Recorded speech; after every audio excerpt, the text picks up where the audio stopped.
On है क्या? Good evening all of you. Homework कर लिया सबने?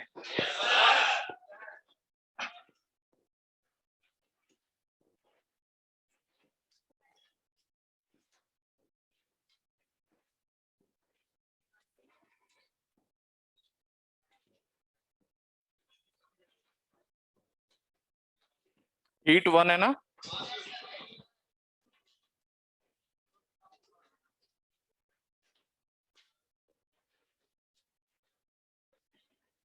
क्वेश्चन नंबर 4 का आंसर ए कर लेना है ना, डी दिया हुआ है इसमें।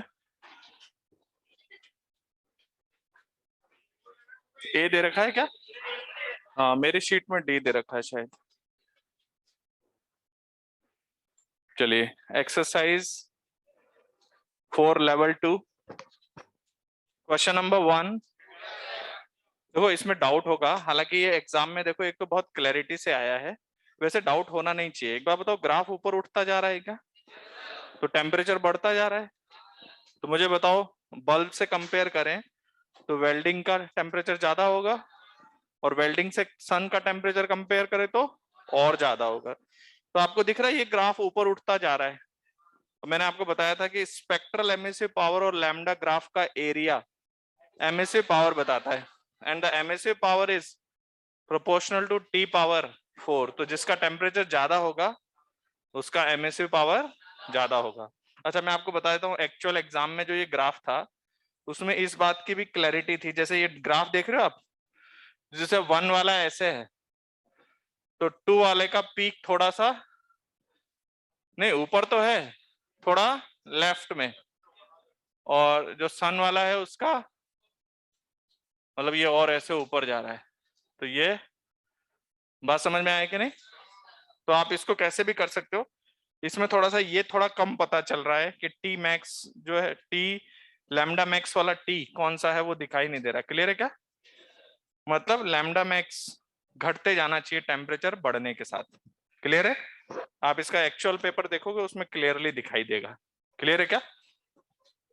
बाकी और तो कोई डाउट नहीं होगा इसमें। बट एरिया से भी तो पता कर सकते थे हम लोग। एरिया किसका ज्यादा है? जो ग्राफ जितना ऊपर उठेगा उसका एरिया उतना ही ज्यादा होगा, और area proportional to T power 4। Next, question number 2, question number 3, question number 4, question number 5, 6 doubt है। देखिए, 6 वो जैसे बोल रहा है उसको सोचना पहले। उसने क्या बोला है कि एक डार्क रूम है ना, तो उसका एम्बियंट टेम्परेचर कितना है? T not. एम्बियंट मतलब एटमॉस्फेरिक का, उसके चारों तरफ का। तो अगर एक ब्लैक बॉडी है जिसका टेम्परेचर कितना है? Capital T. एक मिनट इधर देखो पहले, कैपिटल टी। आपको पता है ना, इसके रेडिएट करने का जो एमिसिव पावर है वो sigma T to the power 4 होता है। अब बाई चांस क्वेश्चन क्या कह रहा है, एक इंपॉर्टेंट स्टेटमेंट है, keeping the temperature constant. Keeping the temperature constant, इसके ऊपर क्या गिराया गया? एक सन रेज। एक होल से आपने किनको अलाउ किया आना? सनरेज आ रही हैं, तो क्या ये इसको एब्जॉर्ब करेगा? लेकिन एक बात ध्यान रखना, कीपिंग द टेम्परेचर कांस्टेंट ये भी बोल रहा है, मतलब अब आपकी जिम्मेदारी है कि इसका टेम्परेचर कैसे भी सेम रहना चाहिए। कितने लोगों को दिख रहा है कि सर वैसे तो टेम्परेचर बढ़ जाना चाहिए क्योंकि सनलाइट और आ गई है, लेकिन क्वेश्चन की डिमांड क्या है? Keeping the temperature. तो किसी तरह से आपको यहां से हीट बाहर लेनी पड़ेगी। मान लो इसके ऊपर आपने क्या किया, ऐसे हीटर जो होता है ना, कूलर, कूल करने के लिए कोई सिस्टम लगा दिया आपने, ताकि जो सनरेज गिर रही हैं उससे जो एक्स्ट्रा हीट आएगी उसको उसके थ्रू एक्सट्रैक्ट कर लिया जाए। लेकिन क्वेश्चन की डिमांड क्या है? Temperature same. भाई आपके डाउट यही तो है कि सर जब सनरेज गिरा तो टेम्परेचर बढ़ा क्यों नहीं? क्यों नहीं बढ़ा? क्योंकि क्वेश्चन की डिमांड क्या है? कांस्टेंट रखा हुआ है। उसने बोला keeping the temperature same, sunlight is fall. तो वो टेम्परेचर कैसे सेम रखना है वो आपकी जिम्मेदारी है। तो मैंने क्या किया, इसके अंदर से एक वाटर कूलर चला दिया इसके ऊपर, ताकि वो इससे हीट क्या करे, ले जाए। लेकिन इसका टेम्परेचर यही होना चाहिए। तो क्या इसकी एमिसिव पावर में कुछ चेंज आएगा? नहीं आएगा। तो फर्स्ट ऑप्शन क्या कह रहा है? तो कह रहा था hole in the roof in the dark room assuming that there is no change in ambient temperature. और देखो एम्बिएंट टेम्परेचर में भी कोई चेंज नहीं है, इसका टेम्परेचर में भी कोई चेंज नहीं है, तो उसके करस्पॉन्डिंग इसके टेम्परेचर को सेम रखने के लिए हमने कुछ अरेंजमेंट किए होंगे, क्योंकि हमने सनलाइट गिराया था तो सनलाइट से एनर्जी आ रही है, तो कुछ एनर्जी हमें यहां से हटानी पड़ेगी। यस और नो? ठीक है, तो अब आगे ऑप्शंस पढ़ते हैं। तो कह रहा है the quantity of radiation absorb by the black body in unit time will increase. सही बात है। कैसे पता? एम्बिएंट टेम्परेचर तो सेम है, तो जितना सराउंडिंग से ले रहा था उतना ही ले रहा है। यस और नो? लेकिन एक और आपने क्या ऐड करा दिया? सनलाइट। तो ये जो एब्जॉर्ब्ड अमाउंट है इस बॉडी के द्वारा बाहर से, इसका अमाउंट बढ़ गया कि नहीं बढ़ गया? लेकिन इसका टेम्परेचर अभी भी कांस्टेंट क्यों बना है? क्योंकि क्वेश्चन की डिमांड है कि कांस्टेंट बना के रखो, तो हम यहां से कुछ एनर्जी को हटाएंगे। नहीं, वो कह रहा है the quantity of radiation absorb by the black body in unit time will increase. हाँ, मतलब वो बोल रहा है रेट, तो वो किसी भी समय पे आप निकालो ना, उसी समय पे निकालो या थोड़ी देर बाद निकालो, वो सेम ही है, वो हमेशा सेम ही है भाई। जितना ये दे रहा है और जितना ये दे रहा है वो कांस्टेंट रेट से ही आ रहा है, उसमें कोई वेरिएशन, क्योंकि क्वेश्चन ने आपसे क्या बोल दिया कि ambient temperature will not change. समझ में आई बात? तो ऑप्शन ए में किसी को डाउट है? बी ऑप्शन कह रहा है since emissivity is equal to absorptivity, इसमें तो कोई हमें डाउट नहीं है, लेकिन hence the quantity of radiation emitted by the black body in unit time will increase। अब देखो emitted की बात की उसने, emitted होता है टेम्परेचर का इफेक्ट, और टेम्परेचर को हमने बदलने नहीं दिया है। पहले आपके मन में ये बात आई होगी कि सर ये भी आ रहा है और ये भी आ रहा है, तो पहले ये नहीं था तो इसको रेडिएटेड बढ़ना चाहिए, लेकिन वो बढ़ने वाली चीज को हम किसी और तरह से हटा रहे हैं। क्यों? क्योंकि क्वेश्चन की डिमांड क्या है? टेम्परेचर कांस्टेंट रखना है। तो अगर टेम्परेचर कांस्टेंट है तो फिर इसकी एमिसिव पावर चेंज हुई क्या? पहले भी इतनी थी, अभी भी इतनी है, तो ये एनर्जी एमिटेड के अमाउंट में कोई चेंज नहीं आया। एब्जॉर्ब बढ़ गया लेकिन एमिटेड में कोई चेंज नहीं आया। इसमें मैक्सिमम स्टूडेंट क्या करेंगे? ये बी को भी सही बोलना चाहेंगे। वो क्यों बोल रहे हैं? उनको लग रहा है कि सनलाइट गिराई गई है, लेकिन एक और वर्ड पे ध्यान दो, कीपिंग द टेम्परेचर, यानी उसको टेम्परेचर कांस्टेंट रखने के लिए कुछ चीजें आपने और की होंगी। बात समझ में आया कि नहीं?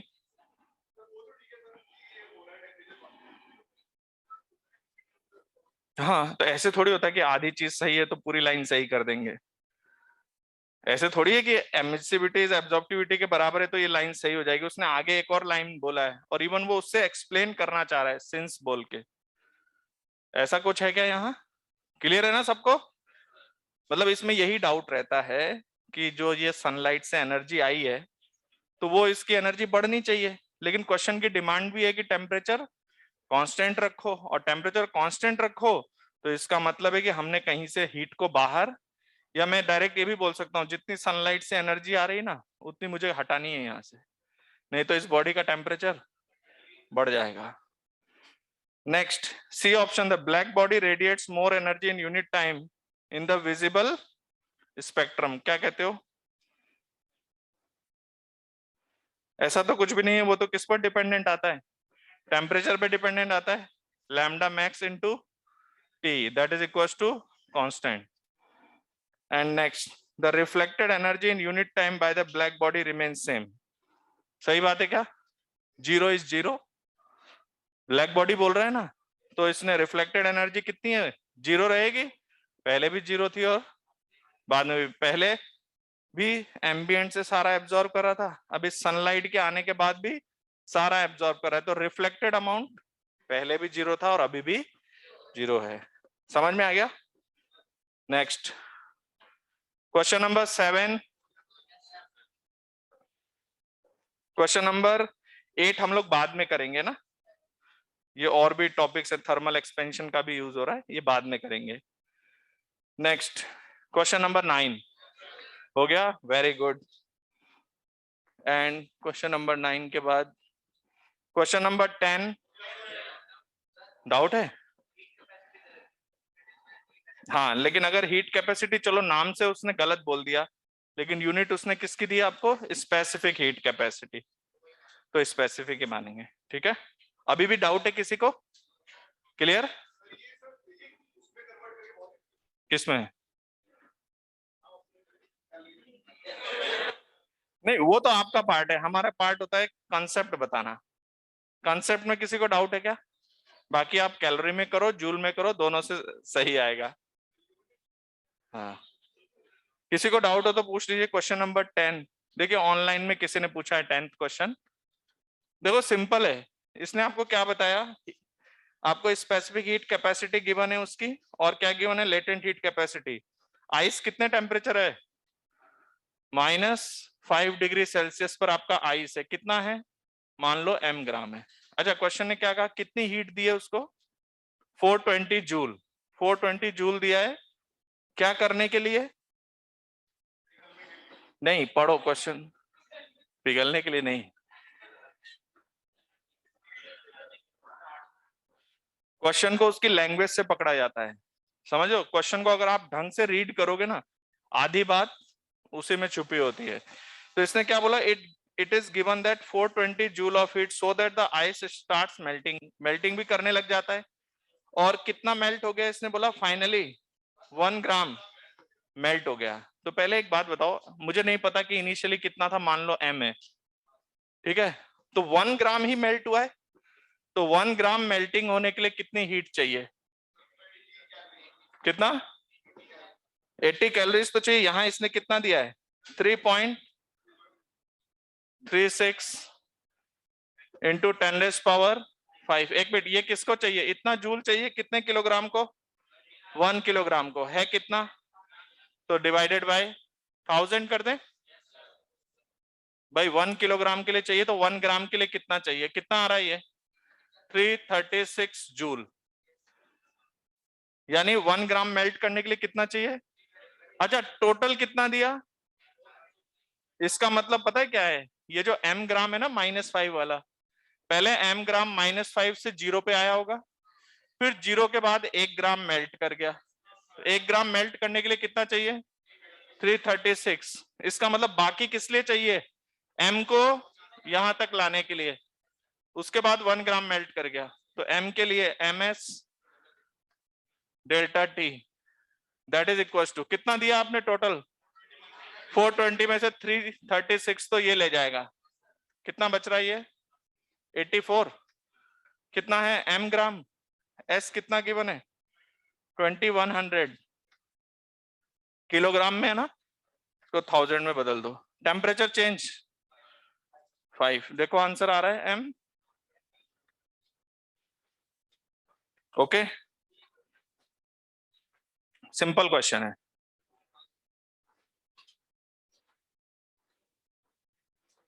क्वेश्चन नंबर 11 डाउट है? देखिए मैं कर देता हूं, वैसे कोई दिक्कत नहीं है। क्वेश्चन नंबर 11 क्या कह रहा है? देखो, जब मैं डिस्कशन करूं ना, तो एकदम चुपचाप रहा करो, आपका भी टाइम बचेगा, मेरा टाइम भी बचेगा, क्योंकि मुझे डायग्राम बनाना पड़ेगा ना पहले। तो कौन सा है? 3K, 4K, 5K, और ये 2K, और ये 6K। 1 मिनट पहले ये बताओ, इन दोनों के बीच में आपने टेम्परेचर डिफरेंस दिया हुआ है, कुछ रेट ऑफ हीट ट्रांसफर होगा क्या? H सभी में सेम है? H सभी में सेम है, तो पहले ये ऑप्शन देख लेते हैं। फर्स्ट ऑप्शन क्या कह रहा है? देखो कि heat flow through A and E is same.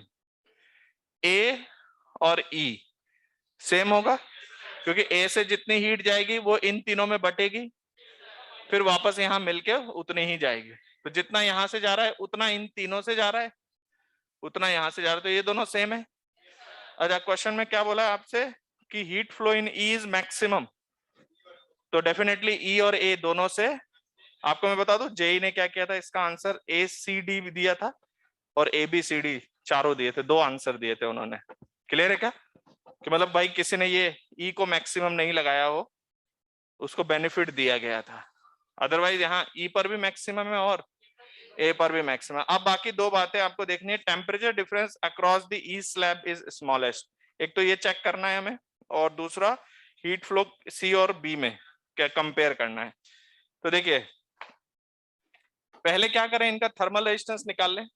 तो देखो इसका इसका इसका क्या आपको पता है कि इसका रेजिस्टेंस निकाल लूं, इन तीनों का एक साथ अगर मैं निकाल लेता हूं, और इसका क्या H तीनों का सेम है, तो H सेम है, तो H सेम होने के लिए किसके इक्वल होता है, H की वैल्यू कितनी है, डेल्टा T बाय कितना RTH। तो H सबका सेम है, तो जिसका थर्मल रेजिस्टेंस ज्यादा उस पर टेम्परेचर डिफरेंस भी ज्यादा आएगा, और जिसका थर्मल रेजिस्टेंस कम उस पर टेम्परेचर डिफरेंस भी कम। अब देखो वो क्या पूछ रहा है, हमें पता है इन तीनों पे सेम है, इस पर और इस पे और यहाँ पे निकाल लेते, तो इन तीनों का कॉम्बिनेशन का निकाल लेता हूं, और इसका इसका।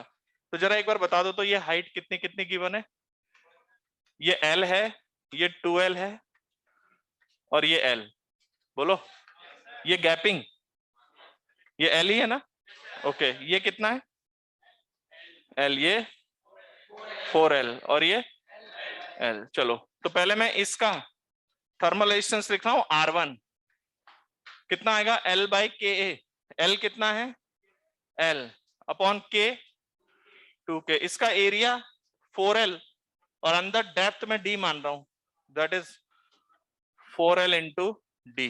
What is its thermal resistance 1 by 8 KD, बोलो ये R1 आ गया।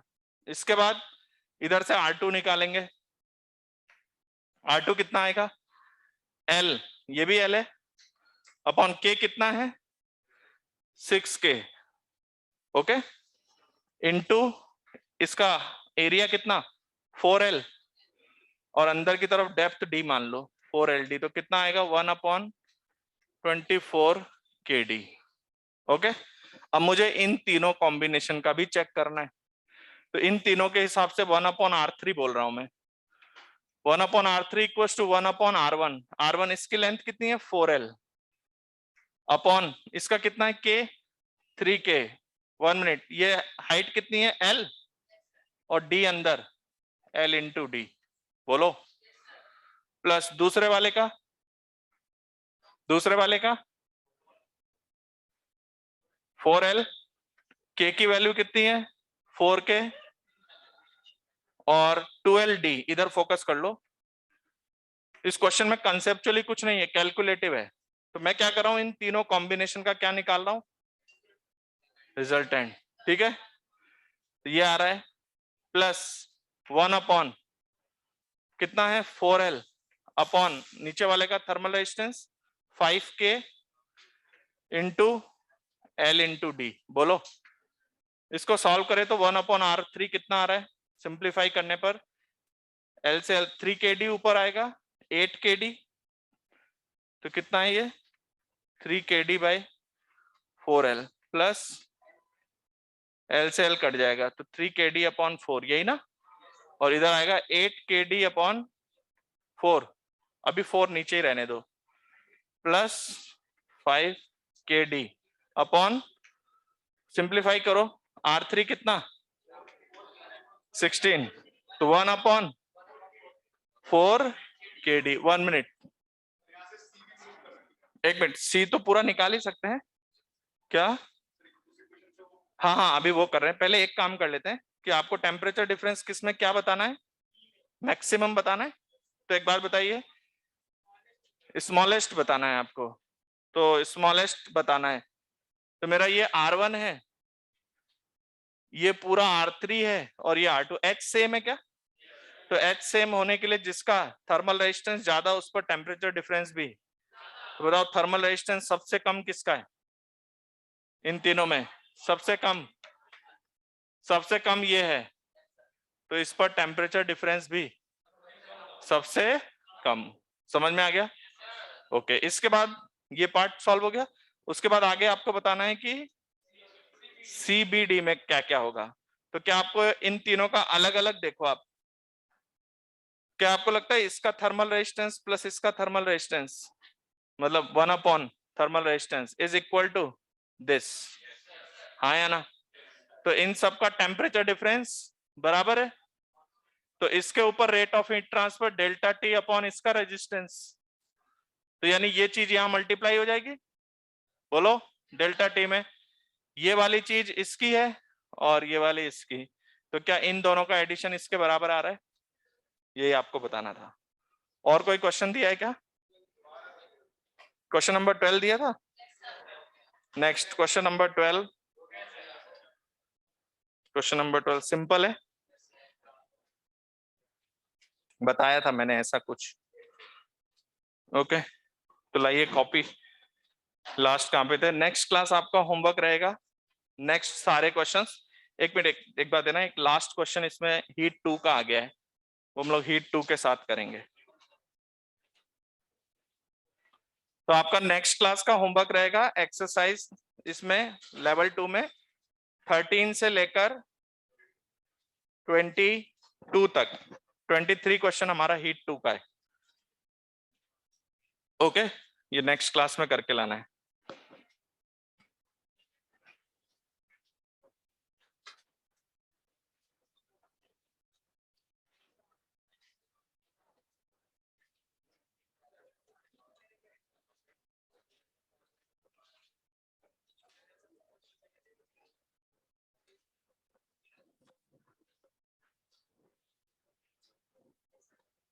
ओके, अच्छा इसका पूरा थर्मल इक्विलिब्रियम, पूरा थर्मल रेजिस्टेंस निकालने की जरूरत नहीं है, इसी से क्वेश्चन सॉल्व हो गया, पूरा निकालने के लिए एच मिल जाता। क्लियर, देना जरा, लास्ट क्या पढ़ाया था।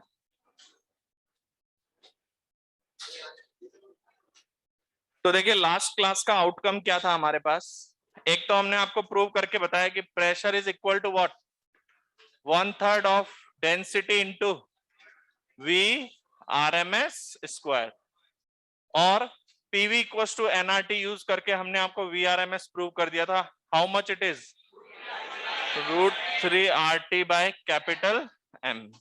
ओके, ये दो आउटकम था लास्ट लेक्चर का हमारा, हालांकि इसको प्रूव करते करते हालत खराब हो गई थी, है ना, लेकिन अब समझ में आ गया कैसे आया।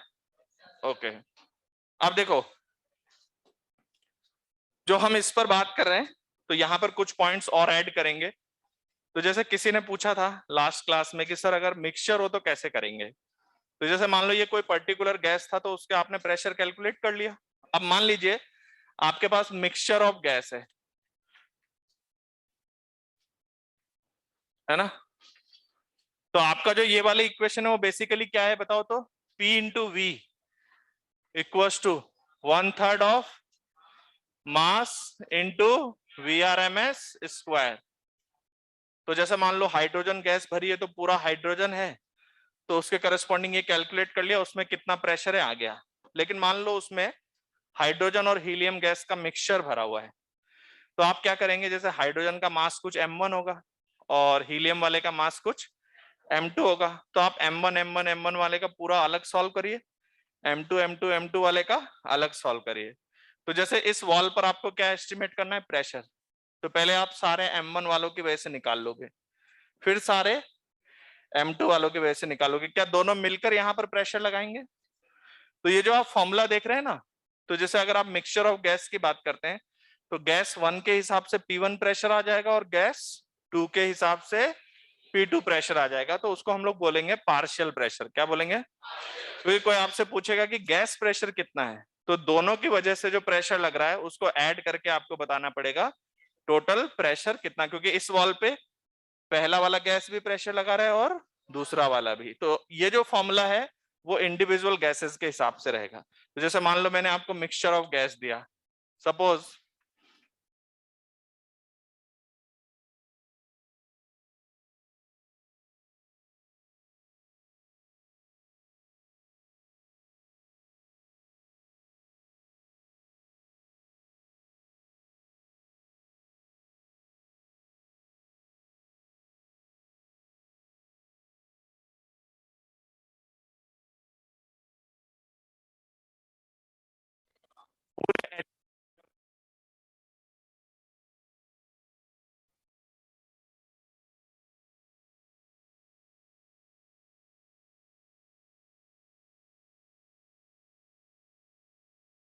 वी, वॉल्यूम तो पूरा ही है,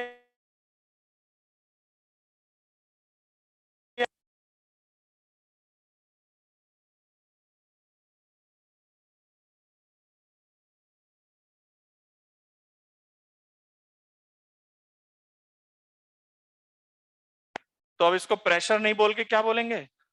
partial pressure, partial pressure due to H2, समझ गए? एंड पार्शियल प्रेशर, ये क्या हुआ? पार्शियल प्रेशर ड्यू टू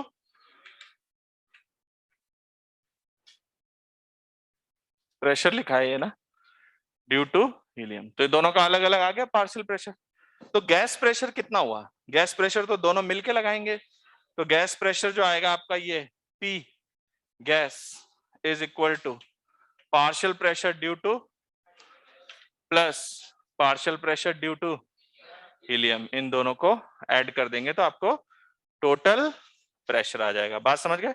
और ये जो VRMS दोनों लिखे हुए हैं ये कितने हैं बता देता हूं मैं आपको। VRMS ऑफ, अगर आप हीलियम निकाल रहे हैं तो अंडर रूट 3RT, मास किसका? हीलियम का मोलर मास। और VRMS ऑफ किसका निकाल रहे हैं आप? हाइड्रोजन का, under root of 3RT by mass of H2। बात समझ में आया कि नहीं? तो अगर मिक्सचर है तो जो मैंने पूरा प्रूफ कराया है, पहले हाइड्रोजन के लिए अलग होगा, हीलियम के लिए, और फिर जब हम वॉल पर प्रेशर देखेंगे तो दोनों का नेट वैल्यू आएगा, नेट वैल्यू आएगी दोनों की। And partial pressure due to hydrogen और partial pressure due to helium, और वो मिलाकर टोटल आपका प्रेशर आएगा। तो अगर गैस का मिक्सचर है तो आप ये जो फॉर्मूला है उससे आप किसी पर्टिकुलर गैस की वजह से पार्शियल प्रेशर निकाल पाएंगे। क्लियर है? नोट करिए फटाफट। नेक्स्ट,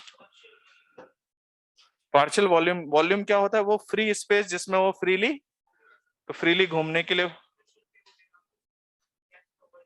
वॉल्यूम तो वही रहेगा भाई। इस रूम में चाहे कोई भी भरा हो, सबके लिए घूमने के लिए जो वॉल्यूम है वो कितना है? तो जब मैं उसमें फोर्स लगाऊंगा तो आपको पता है उसमें 2L/V1x आया था, तो L तो सबके लिए वही रहेगा, एरिया भी सबके लिए वही रहेगा।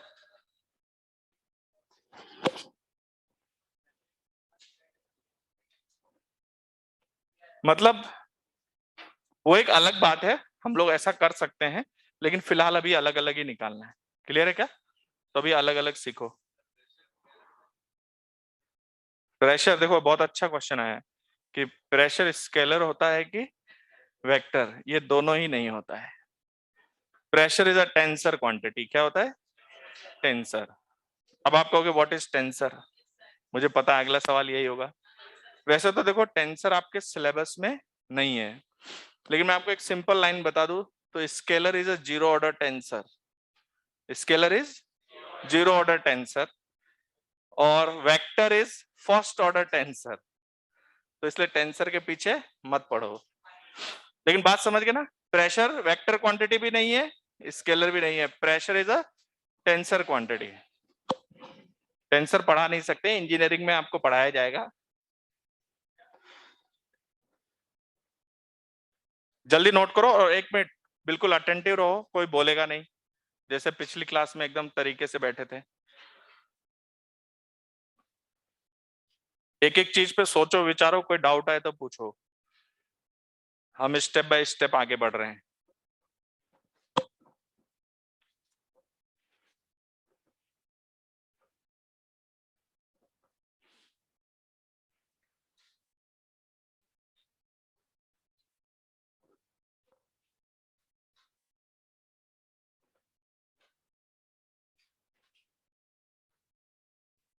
देखिए, एक स्टूडेंट ने कहा कि सर पार्शियल प्रेशर को कैसे डिफाइन करेंगे? तो सिंपली, जैसे जब मिक्सचर होता है तो आप कह रहे हैं ना प्रेशर ड्यू टू हीलियम कितना है, इसका मतलब ही क्या हुआ? वो पार्शियल प्रेशर है। अगर हीलियम अकेला नहीं है तो, समझ गए कि नहीं? और हाइड्रोजन की वजह से कितना प्रेशर है, वही उसका पार्शियल प्रेशर है। क्लियर है क्या? तो जो मैंने डेरिवेशन किया है वो दोनों पे अलग अलग डेरिवेशन किया जाएगा और अलग अलग ही दोनों का प्रेशर निकलेगा। बट हमसे जब पूछा जाएगा कि गैस का प्रेशर कितना है अंदर, तो हम बताएंगे उन दोनों का टोटल प्रेशर।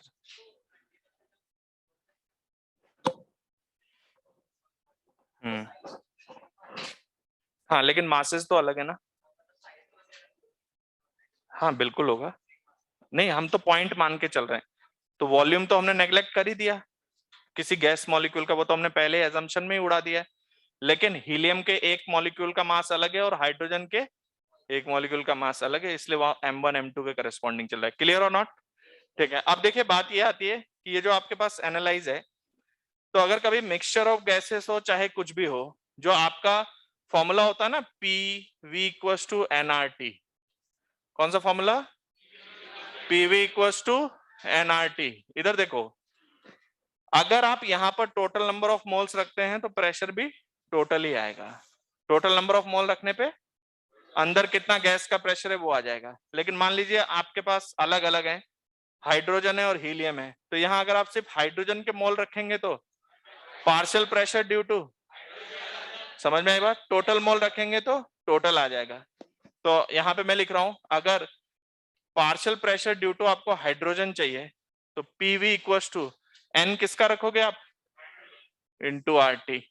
और यही अगर हीलियम वाला into volume equals to number of moles of helium into RT। इधर देखिए, तो अब हम इन दोनों को ऐड कर देंगे तो क्या मिलेगा? इन दोनों को ऐड करने पे आएगा टोटल प्रेशर इंटू वॉल्यूम। तो ये क्या बताएगा? Total number of mole into capital R into T। तो अगर आप PV इक्वल्स टू NRT में जिसके मोल्स रखोगे उसके करस्पॉन्डिंग प्रेशर आ जाएगा। लेकिन क्वेश्चन ने आपसे पूछा what is the pressure in the container, तो आपको टोटल प्रेशर बताना है। तो टोटल प्रेशर के लिए टोटल नंबर ऑफ मोल्स रखा जाएगा। क्लियर और नॉट?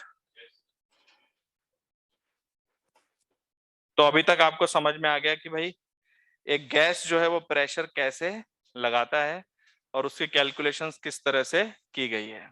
इसमें यहां पर they have all possible speed in, तो फाइनली हमारे एक्सप्रेशन में कौन आ जाता है? VRMS of particular gas. Clear और नॉट? तो VRMS square P into V equals to 1/3 into mass of VRMS square. Clear है? अब देखो इसके बाद हम लोग एक छोटा सा पॉइंट पे बात करेंगे, फिर हम लोग क्वेश्चंस करेंगे आइडियल गैस इक्वेशन पर बेस्ड। ठीक है? तो जैसे हमारे जो एक गैस मॉलिक्यूल्स उड़ रहे हैं ना, ऐसे ऐसे उड़ रहे हैं, तो कोई V1 पे उड़ रहा है, कोई V2 पे उड़ रहा है, कोई V3 पे उड़ रहा है। तो मैं आपको पहले कंप्लीट डिस्कशन थोड़ा समझा देता हूं। जैसे एक आपके पास मॉलिक्यूल है, तो वो मॉलिक्यूल मोनो एटॉमिक भी हो सकता है, डायटॉमिक भी हो सकता है, पॉली एटॉमिक भी हो सकता है, लीनियर भी हो सकता है, नॉन लीनियर भी हो सकता है। तो पहले कितने लोगों को ये ध्यान है कि we have neglected all kind of potential energy. तो यहां सिर्फ क्या बात होगी? ओके, तो मेरे पास एक मॉलिक्यूल है, जो एटम है वो उड़ रहा है ऐसे किसी वेलोसिटी पर। ठीक है? तो उसके पास एक पर्टिकुलर आपका पार्टिकल है, तो उसकी काइनेटिक एनर्जी कैसे लिखोगे? Half mv square. क्या लिखोगे उसकी? Half mv square. अब मान लीजिए आपके पास एक ट्राई एटॉमिक मॉलिक्यूल है, ध्यान से समझना, ट्राई एटॉमिक मॉलिक्यूल है। ठीक है? अभी जो ट्राई एटॉमिक मॉलिक्यूल है, हो सकता है कि इसके जो मॉलिक्यूल्स हैं इस सिस्टम में कुछ क्या क्या हो सकता है, पहले ये मैं समझा देता हूं। जैसे इसका इस सिस्टम का एक सेंटर ऑफ मास होगा, इस ट्राई एटॉमिक का, डाई एटॉमिक का, जिसका भी, उसका कुछ सेंटर ऑफ मास होगा, उसकी कुछ वेलोसिटी होगी। ठीक है? उसको तो हम क्या बोलेंगे? Translational velocity. क्या बोलेंगे? ट्रांसलेशनल मोशन हो गया उसका। अच्छा, with respect to centre of mass, ध्यान से समझना, किसके फ्रेम में जाकर? सेंटर ऑफ मास के फ्रेम में जाकर ये घूम भी सकते हैं। जैसे मान लो ये एक मॉलिक्यूल है, ये मेरे हाथ को देखना, ये इसका सेंटर ऑफ मास है, ये मैं ऐसे ले जा रहा हूं, क्या ये ट्रांसलेट कर रहा है?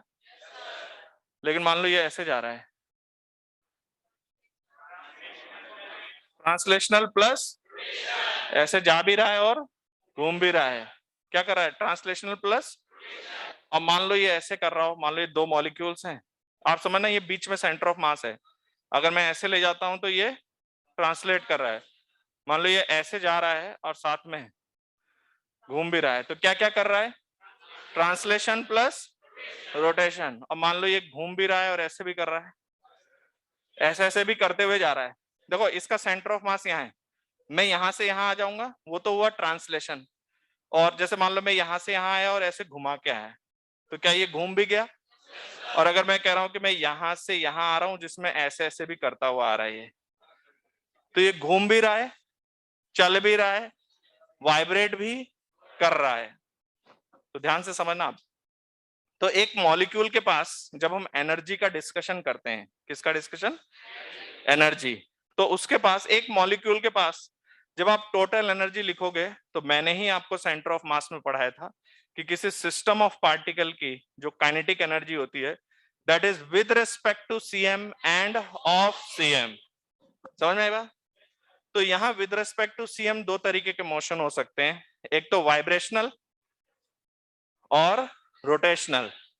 और सिस्टम का सेंटर ऑफ मास जिस वेलोसिटी से उड़ेगा, सेंटर ऑफ मास जिस वेलोसिटी से उड़ेगा, वो क्या होगा? उसका ट्रांसलेशनल मोशन। यस और नो? तो क्या अभी से आपके माइंड में ये फोकस तैयार हो गया कि एक मॉलिक्यूल के पास जब आप टोटल काइनेटिक एनर्जी लिखेंगे, तो उसके पास होगी विद रिस्पेक्ट टू सीएम दो तरीके की एनर्जी हो सकती है, ट्रांसलेशनल और with respect to CM rotational और वाइब्रेशनल। और सेंटर ऑफ मास जो उड़ेगा वो क्या होगा? उसका ट्रांसलेशनल। यस और नो? ठीक है, मैं आपको बता देता हूं। वैसे फिजिक्स के सिलेबस में वाइब्रेशनल मोड नहीं है। वाइब्रेशनल का मतलब जो मॉलिक्यूल्स होंगे ना, उनको हम रिजिड मानेंगे। क्या मानेंगे? अगर उनके बीच का सेपरेशन कम ज्यादा हो सकता है तो वो वाइब्रेट भी कर सकते हैं। लेकिन अभी हम आपको आगे बता देंगे, अभी बता दिया है वैसे मैंने, कि फिजिक्स के सिलेबस में वाइब्रेशनल नहीं है। तो वाइब्रेशनल नहीं होने का मतलब है कि उनकी डिस्टेंस फिक्स हो गई। तो अब वो सेंटर ऑफ मास के रेस्पेक्ट में कौन सा मोशन कर सकते हैं? रोटेशनल। यस और नो? लेकिन वैसे एज अ कॉन्सेप्ट अगर बात किया जाए, तो मैंने आपको दोनों बातें बताई हैं कि वो सी फ्रेम में कौन कौन से मोशन कर सकता है, रोटेशनल और ट्रांसलेशन। तो जब मुझे काइनेटिक एनर्जी लिखनी होगी, तो उसमें तो बहुत सारी टर्म आएगी, with respect to CM and of CM. बात समझ में आई? तो अभी जो मैं आपको पढ़ाने वाला हूं, एक छोटा सा टॉपिक, कि किसी गैस मॉलिक्यूल की एवरेज ट्रांसलेशनल काइनेटिक एनर्जी क्या होती है, क्या पढ़ाने वाला हूं। क्या आपको लगता है ये टोटल काइनेटिक एनर्जी नहीं हुई अभी? क्यों? क्योंकि टोटल काइनेटिक एनर्जी तब होगी जब मैं उसकी टोटल काइनेटिक एनर्जी लिखूंगा। अभी तो मैंने लिखा क्या है? सिर्फ एवरेज, मतलब नहीं, मैं अभी सिर्फ उसकी कौन सी एनर्जी की बात कर रहा हूं? ट्रांसलेशनल। यस और नो? और आप जो ये देख रहे थे, जो कोलिजन हो रहा है, कोलिजन में जो मोमेंटम चेंज आया है, क्या ये ट्रांसलेशनल मोशन से रिलेटेड है? क्योंकि आपको पता है कि किसी सिस्टम का momentum total mass into VCM होता है। तो ये जो पार्टिकल टकराया था, फिर टकरा के ऐसे आया था, तो वो जो मैं V1 बता रहा हूँ, बेसिकली वो उसके सेंटर ऑफ मास की वेलोसिटी है। किसके? हाँ या ना? तो मतलब अभी मेरा फोकस आपको ये बताने का है कि ध्यान रखना, अभी मैं एक मॉलिक्यूल की एवरेज ट्रांसलेशनल काइनेटिक एनर्जी निकालूंगा, और वो उस मॉलिक्यूल की टोटल काइनेटिक एनर्जी हो, वो कोई जरूरी नहीं है। मतलब कोई जरूरी नहीं है कि अभी तो आप ये समझो कि हो सकता है अभी उसमें रोटेशन और वाइब्रेशन, ये सब तो अभी हमने कंसीडर किया ही नहीं है। तो अभी हम एक मॉलिक्यूल की काइनेटिक एनर्जी लिखेंगे, और वो भी काइनेटिक एनर्जी का सिर्फ कौन सा पार्ट? ट्रांसलेशनल काइनेटिक एनर्जी, जो उस एटम की टोटल एनर्जी अभी, मतलब उस मॉलिक्यूल की टोटल एनर्जी अभी नहीं है। तो टोटल एनर्जी हम आगे पढ़ाएंगे, थोड़ा आगे चल के। बात समझ गए? तो अभी हम सिर्फ क्या निकाल रहे हैं? Average translational kinetic energy. सबको ये बात समझ में आ रही है कि अभी हो सकता है इसमें कुछ एनर्जी छूट गई होगी? यस और नो? क्योंकि हम सिर्फ कौन सी एनर्जी बात कर रहे हैं? ट्रांसलेशनल। इसमें रोटेशनल भी हो सकती है और वाइब्रेशनल भी हो सकती है। तो अभी हम एक मॉलिक्यूल की सिर्फ एवरेज ट्रांसलेशनल काइनेटिक एनर्जी की बात करें, तो नीचे हेडिंग डालिए, average translational kinetic energy of a gas molecule.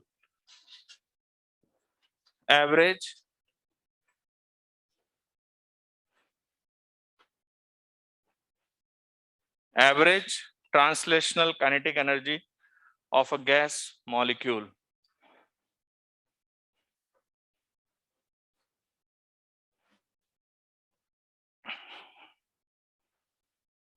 ठीक है? तो जैसे आपके पास एक गैसेस का सिस्टम पड़ा हुआ है, आपके पास कोई गैस है, मान लो उसमें हाइड्रोजन भरी हुई है, तो आप क्या चाहते हैं? उस हाइड्रोजन के गैस मॉलिक्यूल जितने भी भरे हैं, उन सबकी एवरेज ट्रांसलेशनल काइनेटिक एनर्जी निकालना चाहते हो। टोटल की बात हम, जैसे मान लो मैंने हाइड्रोजन कहा, तो उसमें क्या होगा? कि ट्रांसलेशनल के साथ साथ रोटेशनल वाइब्रेशनल भी हो सकती है, बात समझ गए। लेकिन अगर मैं कहूं कि हीलियम वो मोनो एटॉमिक है, तो मोनो एटॉमिक में तो सिर्फ ट्रांसलेशनल ही होगी, कोई रोटेशनल कोई वाइब्रेशनल का पार्ट होगा ही नहीं। लेकिन अभी हम चाहे कोई भी हो, चाहे वो मोनो हो, चाहे डायटोमिक हो, चाहे पॉली एटॉमिक हो, we are discussing only about translational. तो एक बात बताइए, सबकी ट्रांसलेशनल काइनेटिक एनर्जी अलग अलग है, लेकिन हम लोग उसको एवरेज बना देंगे। हम कहेंगे एक मॉलिक्यूल की एवरेज काइनेटिक एनर्जी कितनी है, लेकिन कौन सी काइनेटिक एनर्जी? ट्रांसलेशनल। तो your average translational kinetic energy, okay अभी लिखो नहीं, पेन बंद कर दो बिल्कुल। एवरेज ट्रांसलेशनल काइनेटिक एनर्जी, तो एवरेज ट्रांसलेशनल काइनेटिक एनर्जी निकलेगी कैसे? तो मुझे बताइए, मेरे पास n मॉलिक्यूल्स हैं, ठीक है, उन सारे मॉलिक्यूल्स की ट्रांसलेशनल काइनेटिक एनर्जी जोड़ रहा हूं मैं, फिर डिवाइडेड बाय n कर दूंगा, तो क्या आएगा बताइए? 1/2 m into v1 square plus 1/2 m into v2 square. ध्यान देखो v1 v2 आ रहे हैं, अभी इनमें हो सकता है कुछ एनर्जी छूट रही है, तो हम सिर्फ किस एनर्जी की बात कर रहे हैं? Translational, and so on, divided by half m vn का होल स्क्वायर। ये तो हुआ सबके उस गैसियस सिस्टम के ट्रांसलेशनल काइनेटिक एनर्जी का sum, divided by n, yes और no? And this is equals to 1/2 m into v1 square plus v2 square plus vn square upon n, yes और no? तो क्या आपको लग रहा है कि ये लिखा हुआ है VRMS का स्क्वायर? तो average translational kinetic energy is your half m VRMS का होल स्क्वायर, यस और नो? तो ये क्या है? Average translational kinetic energy. एक बात ध्यान रखना, एवरेज का मतलब क्या? सबका जोड़ के n से डिवाइड कर दिया। तो एक मॉलिक्यूल की एवरेज एनर्जी कितनी है? कितनी है एवरेज ट्रांसलेशनल काइनेटिक एनर्जी? याद रखना, मैं बार बार बोल रहा हूँ, इट्स ट्रांसलेशनल ओनली, अभी इसमें बहुत सारी एनर्जी है जो अभी हमने कंसीडर नहीं किया है। तो ये कौन सी काइनेटिक एनर्जी है एक मॉलिक्यूल की? एवरेज, मतलब सबकी अलग अलग थी, फिर जोड़ के डिवाइडेड बाय n कर दिया, सबको बराबर बता दिया। उसकी एवरेज वैल्यू कितनी है? Half m into VRMS square. अच्छा ये बताओ, VRMS क्या होता है? √3RT बाय कैपिटल M, है ना? अच्छा ये कैपिटल M क्या है? Molar mass. √3R capital T upon M। M को मैं ऐसे लिख सकता हूं, एक मॉलिक्यूल का मास इंटू एवोगैड्रो नंबर। क्या मोलर मास यही होता है? मोलर मास एक मॉलिक्यूल का mass into Avogadro number, yes और नो? तो ये जो आप R अपॉन Na देख रहे हो, your R upon Na is denoted as K and called as Boltzmann. अभी लिखो मत, है ना, मैं टाइम दे दूंगा आपको लिखने का। जब चैप्टर शुरू हो रहा हो तो उसको ध्यान से समझो, जब स्पीड पकड़ लेगा तब आप साथ साथ भी नोट करोगे तो कोई दिक्कत नहीं है। अभी एक एक बात आपके सामने पहली बार आ रही है। तो R upon Na equals to K, क्या है? Boltzmann constant. इसकी K की वैल्यू कितना? 1.38 इंटू 10⁻⁻³ जूल पर केल्विन। समझ रहे हो भाई? R अपॉन Na ना, R की वैल्यू 8.314 और Na कितना है? 6.023 इंटू 10⁻23। उसको सॉल्व करके किया गया। अब मैंने इसको K कन्वर्ट किया है, K की वैल्यू आ रही है। तो मुझे बताओ, ये जो VRMS है इसको मैं ऐसे भी लिख सकता हूं, 3KT बाय स्मॉल m का अंडर रूट, यस और नो? तो आप ऐसे भी याद रख सकते हो और ऐसे भी याद रख सकते हो। यहां पर कैपिटल M है, यहां पर स्मॉल m है। इतना समझ में आया? तो हम क्या एस्टिमेट कर रहे थे? एक मॉलिक्यूल की एवरेज ट्रांसलेशनल काइनेटिक एनर्जी कितनी है? That is equals to half of m into VRMS की वैल्यू रखो वहां से 3 kT बाय, देखो m से m कट गया, and this value is your 3/2 kT, and this is your average translational kinetic energy. आपने क्या किया पता है, आपने सबकी ट्रांसलेशनल एनर्जी जोड़ के फिर उनको बराबर बराबर एवरेज बनाने का मतलब यही होता है। तो ऑन एन एवरेज सबकी इतनी एनर्जी है। मुझे बताओ ये एवरेज ट्रांसलेशनल काइनेटिक एनर्जी, जैसे ये मॉलिक्यूल है ना, क्या इसके मास पे डिपेंड कर रही है? किस पे डिपेंड कर रही है? Only depends on temperature. तो मान लो थोड़ी देर के लिए एक कंटेनर में गैस भरी हुई है, उसका टेम्परेचर T है, तो अगर आपने उसका टेम्परेचर नहीं बदला तो उसमें कौन सी ऐसी चीज है जो नहीं बदलेगी? एक मिनट, पहले तो हल्के में मत बोलना, काइनेटिक एनर्जी मत बोलना, एवरेज ट्रांसलेशनल काइनेटिक एनर्जी। तो क्या हम ये बात बोल सकते हैं कि अगर टेम्परेचर कांस्टेंट है तो उसकी एवरेज ट्रांसलेशनल काइनेटिक एनर्जी में कोई चेंज नहीं आएगा? यस और नो? तो एक बात बताइए, किसी गैसियस सिस्टम का अगर टेम्परेचर बदल जाए, क्या बदल जाए? तो देखो मैं आपको एक बात बताता हूं कि जैसे आपके पास इक्वेशन है PV इक्वल्स टू nRT, तो मान लीजिए टेम्परेचर सेम है, हो सकता है उसका प्रेशर बदल गया हो सकता है उसके वॉल्यूम बदल गए हो सकता है उसका नंबर ऑफ मोल्स बदल गए हो, लेकिन क्या सेम है? एक मिनट, टेम्परेचर और टेम्परेचर सेम है तो उसका क्या चीज 100% सेम है? Average translational. अगर टेम्परेचर बदलता है तो ही क्या बदलेगा, बाकी इसके अलावा आप कुछ भी बदल दो, अगर आपने टेम्परेचर नहीं बदला तो average translational kinetic energy change नहीं होगी। तो पता है, ऐसे सिंपली कोई पूछे कि टेम्परेचर क्या है तो हम लोग बोल देते हैं it is a degree of hotness and, फिर मैंने आपको समझाया था इट इज द रैंडमनेस, ये रैंडमनेस की प्रॉपर्टी है। यस और नो? जहां रैंडमनेस होता है वहां। अब हम लोग वाइड रेंज में क्या बोल सकते हैं पता है, कि टेम्परेचर जो है वो एवरेज इफेक्ट है, एवरेज ट्रांसलेशनल काइनेटिक एनर्जी का रिप्रेजेंटेशन है एक तरीके का। हाँ या ना? रिप्रेजेंटेशन कैसे? मैंने आपको एक कंडीशन दिया, आप प्रेशर बदल दो, आप वॉल्यूम बदल दो, आप नंबर ऑफ मोल्स बदल दो, कुछ भी कर दो, अगर टेम्परेचर नहीं बदला तो ये वैल्यू यही आएगी। तो क्या ये क्वांटिटी टेम्परेचर पर डिपेंडेंट है? तो हम लोग बोलते हैं कि टेम्परेचर किसका रिप्रेजेंटेशन है, एक तरीके से एवरेज ट्रांसलेशनल काइनेटिक एनर्जी का रिप्रेजेंटेशन है। यस और नो? समझ में आई बात? तो अगर एक गैस का टेम्परेचर चेंज नहीं हुआ तो उसकी average translational kinetic energy change हो सकता है, एवरेज काइनेटिक एनर्जी अलग अलग हो। एवरेज, अभी मैं आपको वो बाद में बताऊंगा, अभी ज्यादा बोलने की जरूरत नहीं है। अभी इतना क्या समझ में आ गया कि चाहे कैसा भी गैस हो उसकी एवरेज कौन सी एनर्जी सेम रहेगी?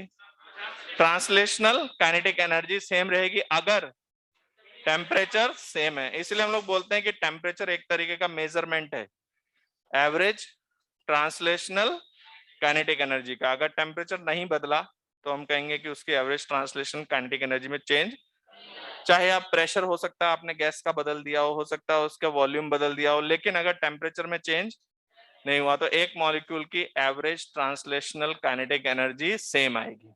यस और नो? अच्छा, अब ऐसा बात करते हैं, मान लो आपके पास एक गैसियस मिक्सचर है जिसमें हाइड्रोजन और हीलियम दोनों भरे हुए हैं, ठीक है? उस गैस का तो कोई टेम्परेचर T ही होगा, क्योंकि हमने गैस को किस पर माना है? Thermal equilibrium. तो एंटायर मान लो इस रूम में या एक कंटेनर में hydrogen helium hydrogen and helium oxygen कुछ भी भर दिया हमने, हाइड्रोजन भर दिया, ऑक्सीजन भर दिया, हीलियम भर दिया। अब इधर सुनो, इसका कोई टेम्परेचर होगा? पता है, हम लोग कॉन्फिडेंस से एक बात बोल सकते हैं, चाहे वो हाइड्रोजन हो, चाहे वो ऑक्सीजन हो, और चाहे वो हीलियम हो, मुझे देखने की जरूरत नहीं किसका मास कितना है एक एटम का, मुझे पता है कि इन सब की average translational kinetic energy same होगी, और उसकी वैल्यू है कितनी है? 3/2 kT। लेकिन कोई बोलते वक्त हल्के में काइनेटिक एनर्जी मत बोलना। क्यों? क्योंकि मैंने आपको पहले ये बात इसलिए समझाई है कि काइनेटिक एनर्जी में और भी चीजें होंगी, जैसे ये हीलियम जो है वो मोनो एटॉमिक होता है, कैसा होता है? तो हीलियम अगर मोनो एटॉमिक है तो उसके पास तो कोई रोटेशनल कोई ट्रांसलेशनल नहीं होती है, मतलब कोई रोटेशनल कोई वाइब्रेशनल नहीं होती है, सिर्फ ट्रांसलेशनल होती है। लेकिन ऑक्सीजन डायटोमिक है, हाइड्रोजन भी है ना, CO2 ट्राइएटॉमिक है।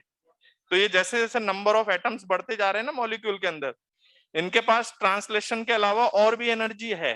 कौन सी? वो अपने COM के अबाउट घूम भी रहे होंगे और वो हो सकता है अपने COM के अबाउट वाइब्रेट भी कर रहे होंगे। तो याद रखना कि जो टेम्परेचर है वो रिप्रेजेंटेशन है एवरेज ट्रांस, और चाहे आपका गैस मोनो एटॉमिक हो, चाहे डाया हो, चाहे पॉली हो, चाहे कुछ भी हो, ट्रांसलेशनल काइनेटिक एनर्जी का फॉर्मूला तो एवरेज ट्रांसलेशनल काइनेटिक एनर्जी सभी का ये आएगा, और ये मास पर डिपेंडेंट। तो ये कितनी वैल्यू है? 3/2। तो इसके अंदर ये चारों भरे हैं ना, इसका टेम्परेचर T है। ठीक है, कोई आपसे पूछेगा कि इस सिस्टम में CO2 की average translational kinetic energy, CO2 की अपनी कैलकुलेशन, और ये किसकी? हीलियम की अपनी कैलकुलेशन, ये H2 की अपनी कैलकुलेशन, और ये तो सबका अपना अपना जो एवरेज ट्रांसलेशनल काइनेटिक एनर्जी निकालोगे वो किस पर डिपेंडेंट है? और इस सिस्टम का टेम्परेचर कितना है? T है। तो ये सिस्टम का टेम्परेचर T है, मतलब average translational kinetic energy same है। इसीलिए हम लोग बोलते हैं कि जो टेम्परेचर है वो एवरेज ट्रांसलेशनल काइनेटिक एनर्जी का रिप्रेजेंटेशन है। मतलब अगर आप क्वांटिफाई करना चाहें तो एवरेज ट्रांसलेशनल काइनेटिक एनर्जी का इफेक्ट क्या है? अगर टेम्परेचर बदलेगा तो एवरेज ट्रांसलेशनल काइनेटिक एनर्जी बदलेगी। इसका रिवर्स, अगर टेम्परेचर नहीं बदला, चाहे कुछ भी बदल दो, तो क्या चेंज नहीं होगा? Average translational kinetic energy change नहीं होगा। अब इसको नोट करिए, उसके बाद एक रिमार्क लिखते हैं।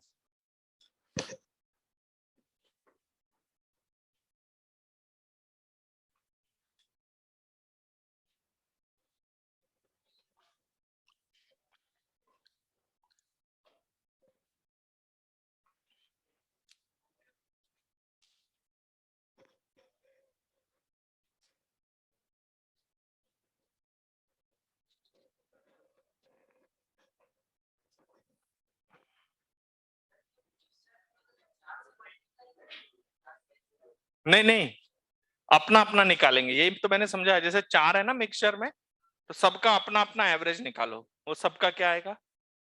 सेम। मतलब ऑक्सीजन का ऑक्सीजन के साथ, हीलियम का हीलियम वालों के साथ,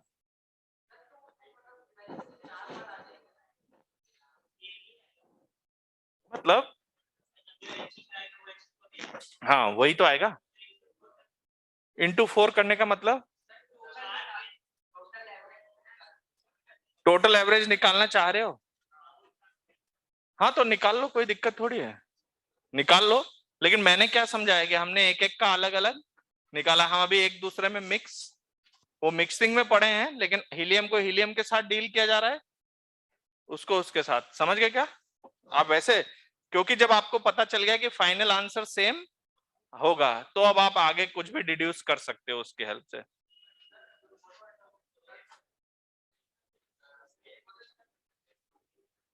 अरे मोनो एटॉमिक पॉइंट मास है वो, एक पॉइंट को घुमाने उमाने की कोई बात नहीं होती, पॉइंट सिर्फ चलता है, पॉइंट सिर्फ चलता है। इतनी बात सबको क्लियर है क्या? देखिए एक स्टूडेंट ने लिखा है सर हम प्रेशर का कंपोनेंट ले सकते हैं क्या? तो देखिए प्रेशर कोई वेक्टर क्वांटिटी नहीं है।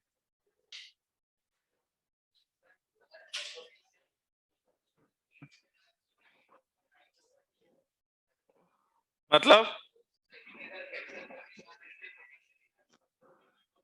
क्या चाहिए होता है? देखिए बॉन्ड फॉर्मेशन के लिए पोटेंशियल, अरे यार वो कुछ डाउट पूछ रहा है उसको भी सुनो, और बात कोई मत करो। मैं एक बात बता दे रहा हूं आप लोगों को, बात करोगे, मैं बिल्कुल फैक्ट बता रहा हूं, यहां से पढ़ के जाओ और कॉपी फाड़ के फेंक दो, उसके बराबर है अगर आप क्लास में बात कर रहे हैं तो। बात समझ रहे हो? इसने क्या डाउट पूछा है कि सर अगर पोटेंशियल एनर्जी है तो, हाँ तो नहीं, एक्चुअली हम नेग्लेक्ट कर रहे हैं, हम ये नहीं कह रहे कि है ही नहीं, हम उसको क्या कर रहे हैं? नेग्लेक्ट कर रहे हैं उसकी अमाउंट बहुत कम होगी। तो जो हम लोग कैलकुलेशंस कर रहे हैं उसमें उसका पार्टिसिपेशन ऑलमोस्ट नेग्लिजिबल है। लेकिन ऐसे तो अगर आप कह दोगे कि सर नहीं है तो फिर H2 कैसे एग्जिस्ट करेगा, उसके बीच में कुछ ना कुछ तो बॉन्डिंग होनी चाहिए और कुछ ना कुछ तो उसकी पोटेंशियल एनर्जी इक्विलिब्रियम पर होगी ही। लेकिन हमने क्या कहा कि वहां कोई पोटेंशियल एनर्जी नहीं है, क्योंकि हमारे कैलकुलेशन में हम जब एक मॉलिक्यूल की एनर्जी की बात करेंगे तो सिर्फ किसकी बात करेंगे, काइनेटिक एनर्जी। काइनेटिक में 3 तरीके की बातें की मैंने। वैसे तो काइनेटिक एनर्जी एक नेट वैल्यू है with respect to CM and of CM को ट्रांसलेशनल बोल रहे हैं।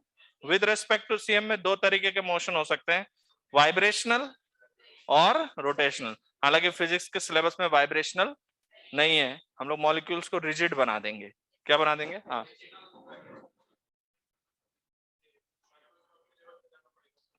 वो भी आप और हम नहीं जाएंगे, मैक्सवेल जी जा चुके हैं, वो हमें बता देंगे। नहीं, नेग्लेक्ट नहीं करेंगे, वाइब्रेशनल को तो हटा देंगे हम लोग हमारे फिजिक्स के सिलेबस में। लेकिन ऐसा मैं जो आपसे बात कर रहा हूँ एक्चुअल लेवल पे तो नहीं हटा सकते ना।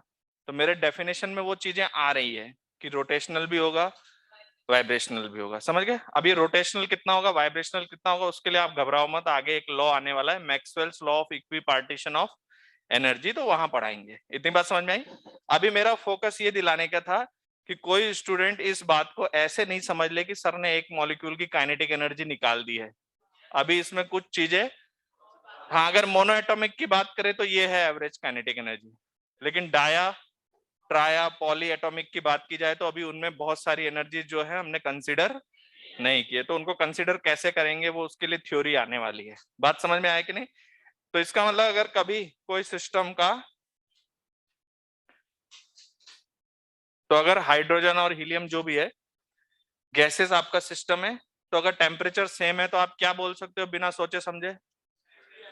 मान लीजिए इस रूम का टेम्परेचर और बगल वाले रूम का टेम्परेचर बराबर है, क्या बात बोल सकते हो आप कॉन्फिडेंस से? एक मॉलिक्यूल की average translational kinetic energy same है। तो नीचे पॉइंट लिखिए, एक रिमार्क लिखिए, the average translational kinetic energy, the average translational kinetic energy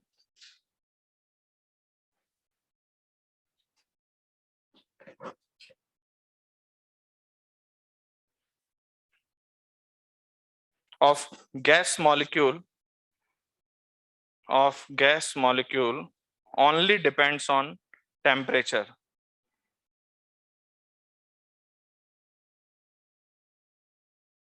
Only depends on temperature.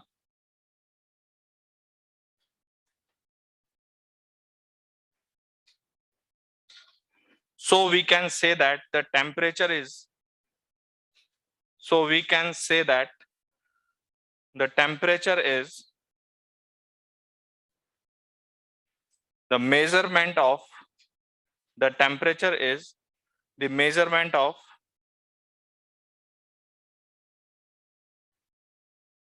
average translational kinetic energy. Average translational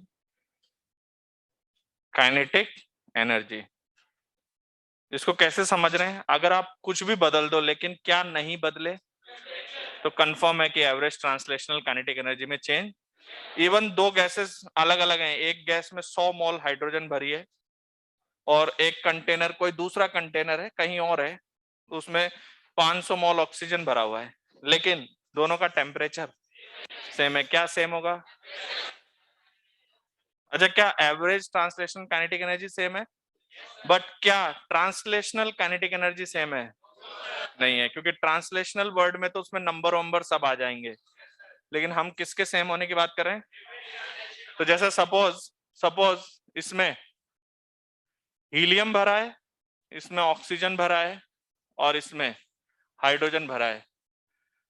हमने कहा कि ये दोनों किस पर है? सेम टेम्परेचर पे।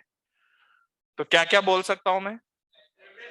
Average translational kinetic energy helium का, ऑक्सीजन का और हाइड्रोजन का, वो, और इनकी एवरेज ट्रांसलेशनल एनर्जी को 3/2 kT भी बोल सकते हो या?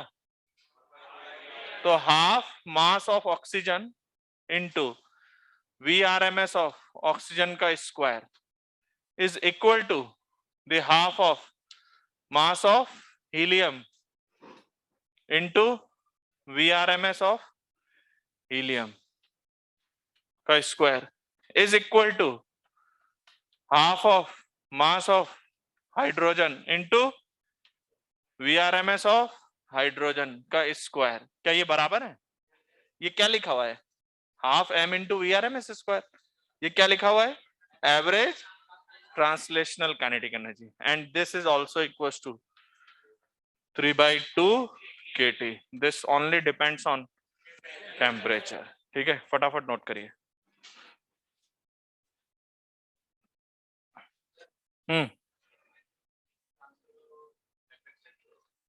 ट्रांसफर मतलब कहां हो रहा है ट्रांसफर? होना होता तो वो डिपेंड करेगा, हम अभी तो कहीं ट्रांसफर कर नहीं रहे। हाँ,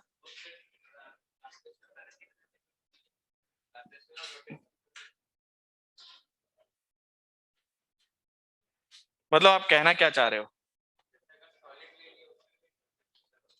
सॉलिड में भी होता है। अभी हम लोग गैसियस सिस्टम में डिस्कस कर रहे हैं, तो अभी अपन गैस के अकॉर्डिंग सारी बात करें। यहां पर बात करो, मैंने अभी ऐसे नहीं कहा है कि सॉलिड और गैस को डायरेक्ट कंपेयर करने के लिए हमने नहीं कहा, हमने गैस टू गैस कंपेयर कर रहे हैं। दो गैसियस सिस्टम का टेम्परेचर क्या है? सेम। तो क्या इसमें आपको कोई डाउट है कि हीलियम की एवरेज ट्रांसलेशनल काइनेटिक एनर्जी और ऑक्सीजन में कुछ फर्क होगा कि सेम होंगे? सेम होंगे। समझ गए? तो हम लोग देखो गैसेस सिस्टम को ही कंपेयर कर रहे हैं। ठीक है,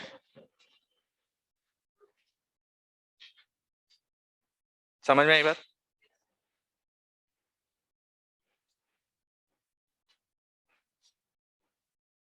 तो अब जाके आपको कोई पूछे ना कि टेम्परेचर जो है वो किसको रिप्रेजेंट करता है, तो आप कह सकते हैं एवरेज ट्रांसलेशनल काइनेटिक एनर्जी को। एक एवरेज इफेक्ट होता है टेम्परेचर। क्लियर और नॉट? तो देखिए अब हम लोग नेक्स्ट पॉइंट्स पर बात करते हैं। तो जैसे हमारे पास पीवी इक्वल्स टू एनआरटी है, उसी से डिड्यूस करके कुछ हमारे पास लॉज होते हैं। जैसे फर्स्ट है आपके पास बॉयल्स लॉ, नाम सुना है? Boyle's law.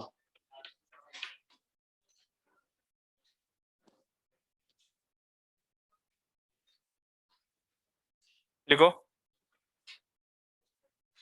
बॉयल्स लॉ क्या बताता है वैसे? सिंपल बताओ, मतलब क्या कांस्टेंट रहता है? Temperature constant. तो लिखो, for a given mass of gas, for a given mass of gas at constant temperature,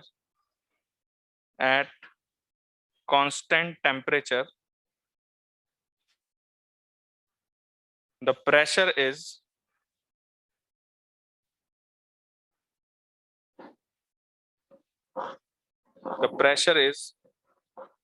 inversely proportional to, भाई बॉयल्स लॉ क्या बताता है? टेम्परेचर कांस्टेंट ना, तो किसी गिवन मास ऑफ सब्सटेंस का कांस्टेंट टेम्परेचर पर। तो P V equal to NRT में कौन कौन फिक्स हो गए? एन फिक्स हो गया, टी फिक्स हो गया। तो that means the pressure of gas is inversely proportional to volume of gas.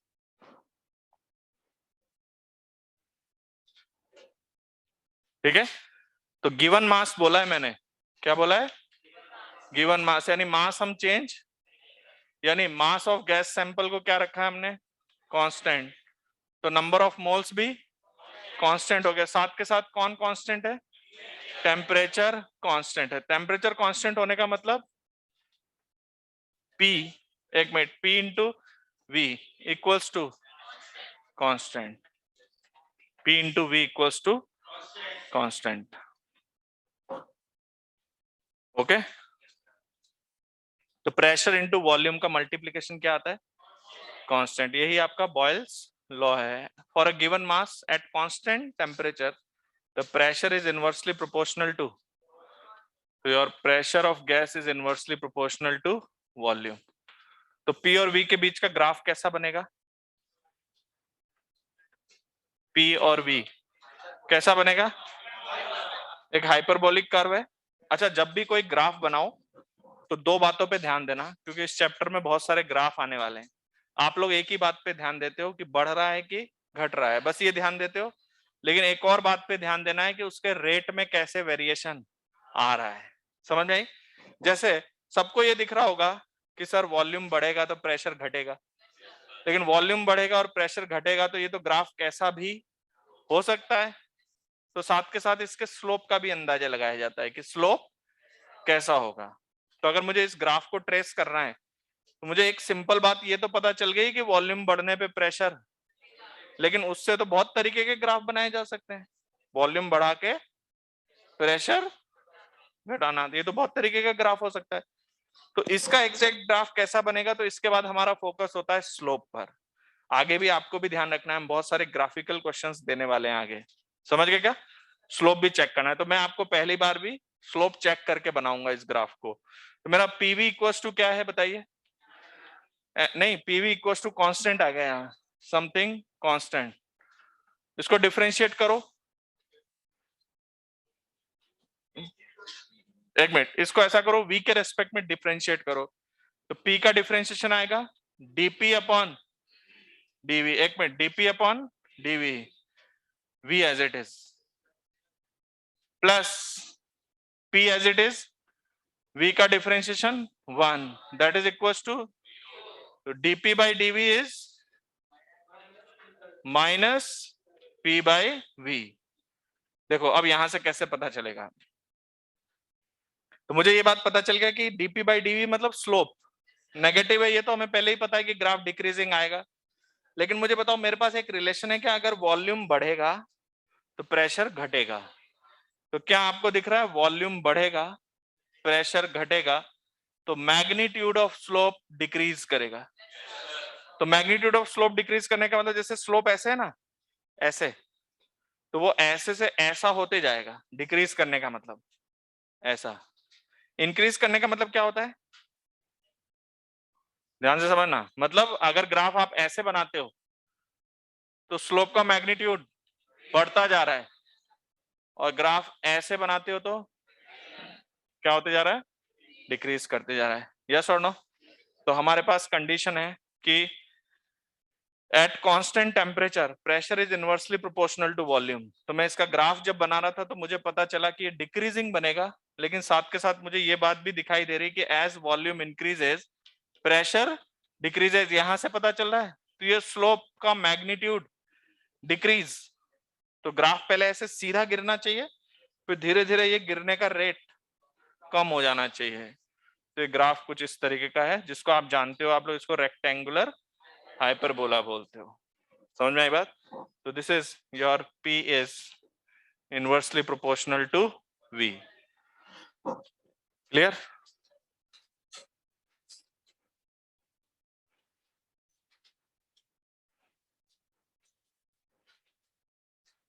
Okay,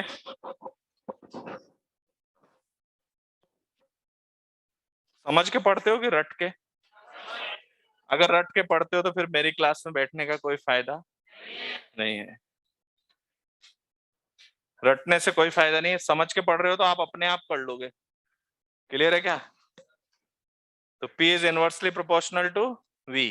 आगे और भी दूसरे ग्राफ्स आएंगे, जब आपको पता नहीं चलेगा कि इसको ग्राफ को कैसे ट्रेस करना है, उसकी फील्ड में पहले ही आपको दे चुका हूं। कैसे ट्रेस करना है, पहले तो ये देखो कि बढ़ रहा है घट रहा है, फिर उसका स्लोप चेक करो कि स्लोप डिक्रीजिंग है कि, उसके अकॉर्डिंग ग्राफ ट्रेस हो जाएगा।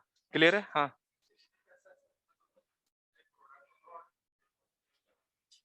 प्रोडक्ट रूल लगा दिया, U इंटू V, पहले वाले का डिफरेंशिएशन दूसरा एज इट इज, प्लस दूसरे वाले का डिफरेंशिएशन पहला एज इट इज। तो पहले P का डिफरेंशिएशन किया, V एज इट इज था, फिर V का डिफरेंशिएशन किया, P एज इट इज था। यार ऐसे मत करो यार, वेरिएबल था V का, V के रिस्पेक्ट में डिफरेंशिएशन 1। यस और नो? देखो आगे बढ़, एक मिनट इधर ध्यान दो, यही सब तो सारी समस्याएं हैं। अब देखिए ये आपके पास क्या आ गया, ग्राफ आ गया। तो ये कौन सा लॉ है आपका, Boyle's law. For a given mass of gas, अगर टेम्परेचर, तो वॉल्यूम या pressure is inversely proportional to volume. समझ गए? इसकी पीवी में ऐसी ट्रेसिंग है। अगर मान लो कोई आपसे बोले कि आपको ग्राफ बनाना है, टेम्परेचर कांस्टेंट है, मान लो इसी का ग्राफ आपको पी और टी में बनाना है, या पी और वी और टी में बनाना है, तो आपको पता है टेम्परेचर क्या है।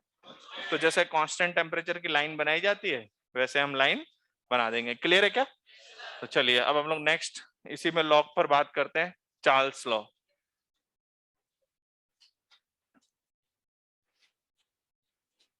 चार्ल्स लॉ, देखिए स्टूडेंट कह रहे हैं सर ये कैसे आई है इक्वेशन, ये डिफरेंशिएशन मुझे ईमानदारी से बताओ कितने लोगों को नहीं आता ये डिफरेंशिएशन। पहले तो मैं डिफरेंशिएशन पढ़ाऊं फिर तो मैं,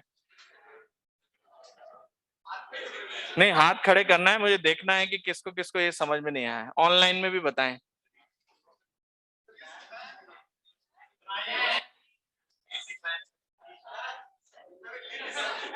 नहीं देखो, एक minute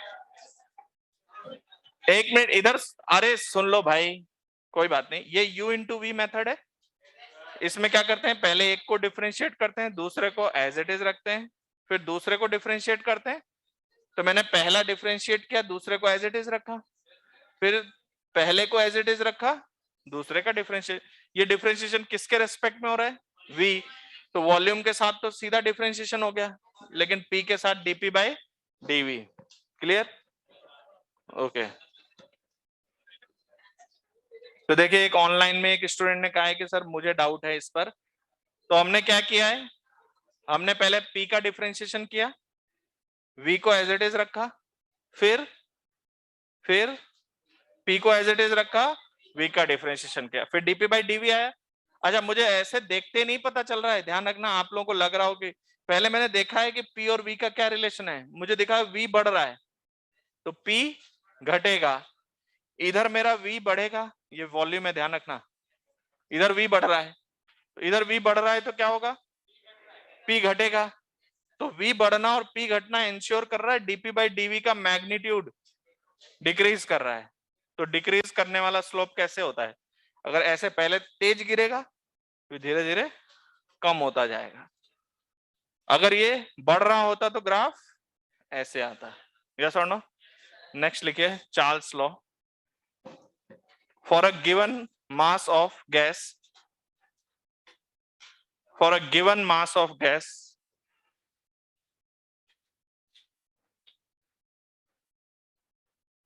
for a given mass of gas at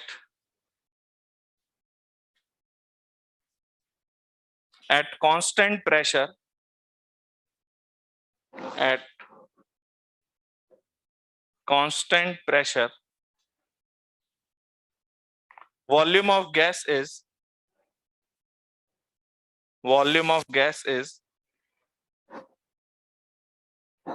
directly proportional to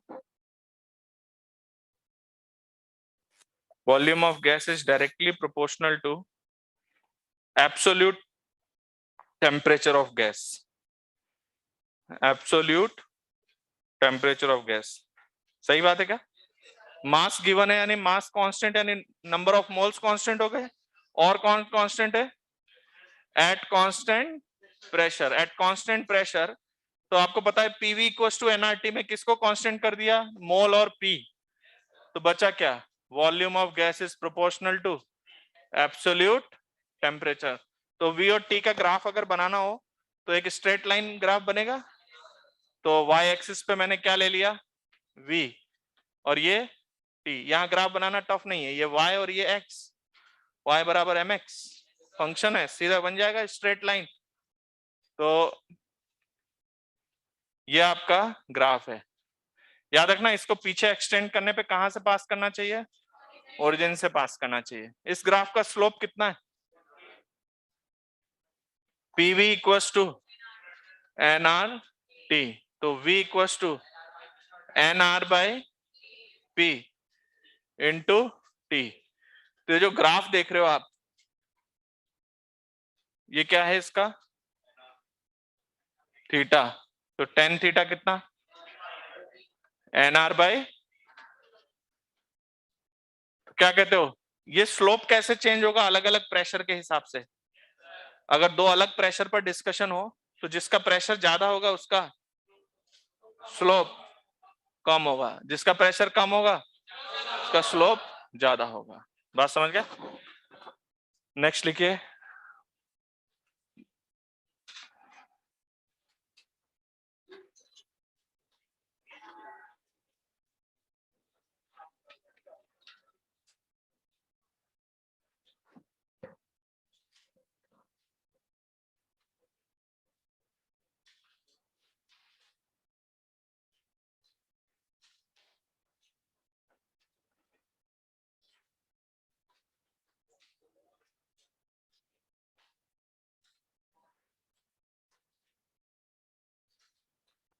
देखिए, गैल्यूसेक लॉ क्या होता है? एट कांस्टेंट वॉल्यूम होता है क्या ये? तो लिखिए, for a given mass of gas, for a given mass of gas at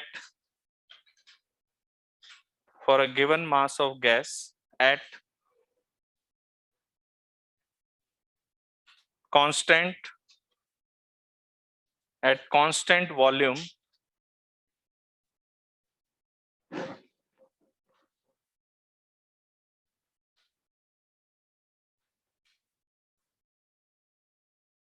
for a given mass of gas at constant volume, the pressure of gas is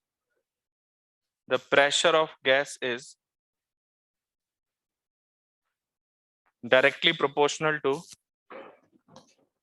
the pressure of gas is directly proportional to the absolute temperature, is directly proportional to the absolute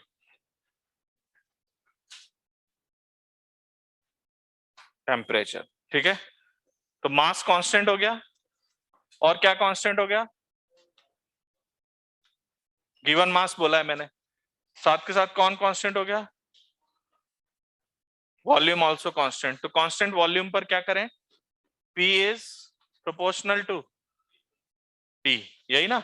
PV equals to nRT। तो आपको volume तो constant ही है, तो volume के साथ कोई भी graph बनाओगे तो वॉल्यूम फिक्स बना रहेगा। हम लोग P और T में रिलेशन देख रहे हैं, तो y एक्सिस पर क्या मान लें? P, और x एक्सिस पे T। ग्राफ कैसा बनेगा? PV इक्वल्स टू nRT, तो P equals to nR by V into T। क्या ये स्लोप है? तो this will be a straight line passing through, हालांकि हम ओरिजिन से नहीं घुमा रहे हैं उसको, ये ओरिजिन से ही पास करेगा लेकिन एक्सटेंड करने पर। यस और नो? तो यहां से आपके पास ये ग्राफ बन गया, और अगर किसी को स्लोप चाहिए तो what is the slope? nR by V। Okay,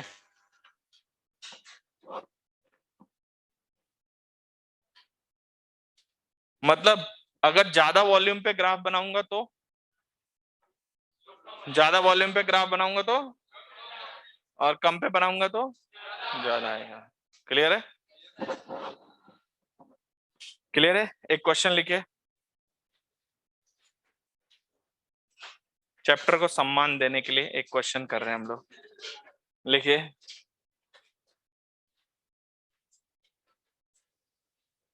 दो मिनट लगेगा बस, बाकी फिर नेक्स्ट क्लास में आएंगे सारे क्वेश्चन, बहुत अच्छे अच्छे क्वेश्चंस होते हैं। एक सिंपल सा क्वेश्चन लिखते हैं, लिखो, इन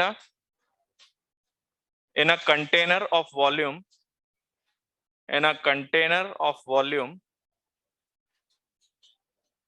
2000 centimeter cube, in a container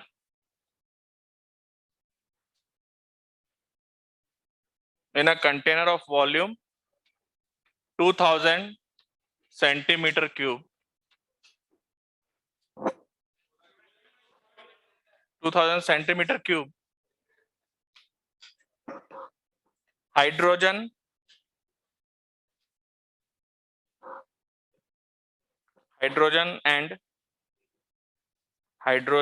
and oxygen is filled hydrogen and oxygen is filled 0.2 gram, 0.2 gram and 3.2 gram respectively. 3.2 gram respectively. If temperature of the gas is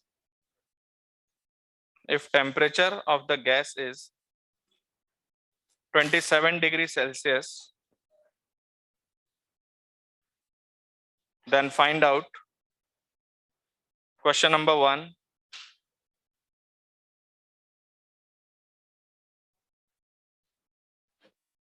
Pressure of gas. Pressure of gas. दूसरा लिखे RMS velocity of hydrogen and oxygen. Third लिखे average translational kinetic energy of hydrogen and oxygen gas molecule. क्या दोनों की same होगी? ठीक है, तो प्रेशर निकालना है. फॉर्मूला क्या होता है? PV equals to nRT. तो हाइड्रोजन कितना? 0.2 ग्राम, यही ना? How many moles of hydrogen? 0.2 gram by 2 कितना? 0.1 मोल. और दूसरा कौन है? ऑक्सीजन. ऑक्सीजन कितना है? 3.2 ग्राम. 3.2 ग्राम है तो 3.2 बाय 32 कितना आया? दोनों के मोल बराबर है. ठीक है, you have to estimate the total pressure. तो यहाँ कौन चाहिए? Total number of moles. तो P equals to nRT by V. अब इधर देखो यूनिट्स का ध्यान रखना है. N कितना? 0.1 प्लस 0.1 इंटू R कितना? 8.314. नहीं, हम लोग ऐसा यूनिट में चल रहे हैं. तो ये तो रखा है moles. Temperature 27 degree Celsius 300 kelvin upon volume 2000 centimetre cube है इंटू 10⁻⁻² का cube. What is the pressure? फटाफट बता दो.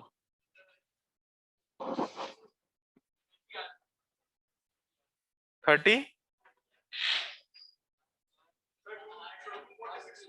जो भी है. चलो एक मिनट, नेक्स्ट क्लास में निकाल के लाना ये कितना आ रहा है न्यूटन पर मीटर स्क्वायर में. कंफर्म? अच्छा एक मिनट, अब देखो मैंने आगे आरएमएस वेलोसिटी पूछा है.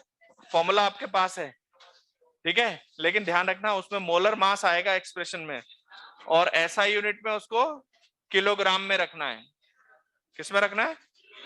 तो आरएमएस और 3/2 kT ये दोनों सॉल्व करके लाना है. तो नेक्स्ट क्लास का होमवर्क कितना है आपका? वो क्वेश्चन जो 10 दिए हुए हैं. Okay, thank you for today.